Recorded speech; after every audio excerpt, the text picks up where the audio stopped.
I am sure you have been following our stellar life cycle series. We traveled through super red giants and went all the way to magnetars. Now it's time to go all the way back to red giants, because we have so much more to tell on what happens next.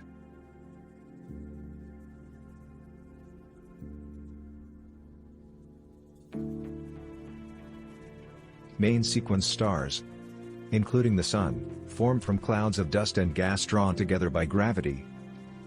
The most massive stars, with 8 times the mass of the Sun or more, will never become white dwarfs.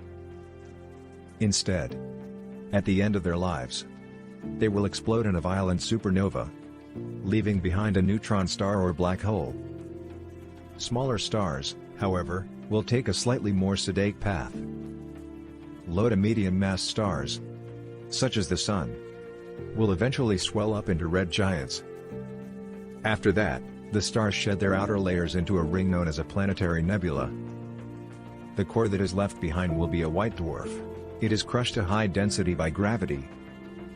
Its surface temperatures exceed 100,000 Kelvin. It's not just the stars like our Sun that form white dwarfs. There are other stars like brown dwarfs, which would also become white dwarfs after millions of years. We will cover brown dwarfs in another video. The central region of a typical white dwarf star is composed of a mixture of carbon and oxygen. Surrounding this core is a thin envelope of helium and, in most cases, an even thinner layer of hydrogen. They are extreme objects that are roughly the same size as the Earth. Due to their extreme densities, unlike other stars which are supported by the force of gravity, a white dwarf is supported by the pressure of electrons, rather than energy generation in its core.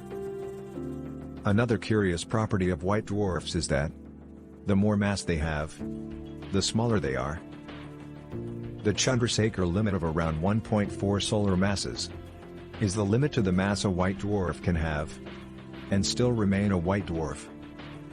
Beyond this mass, electron pressure can no longer support the star, and it collapses to an even denser state, either a neutron star or a black hole. This can happen if white dwarfs exist in a binary star system. In a binary star system, the white dwarf has strong enough gravitational pull to gather in material from a neighboring star. When a white dwarf takes on enough mass, in this manner, it reaches the Chandrasekhar limit.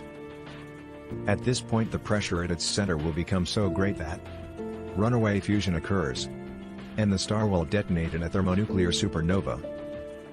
So yes, even white dwarfs can become black holes or neutron stars. But like all the other objects in the universe, even white dwarfs have an end to their lives. Eventually, over tens or even hundreds of billions of years, a white dwarf cools until it becomes a black dwarf, which emits no energy.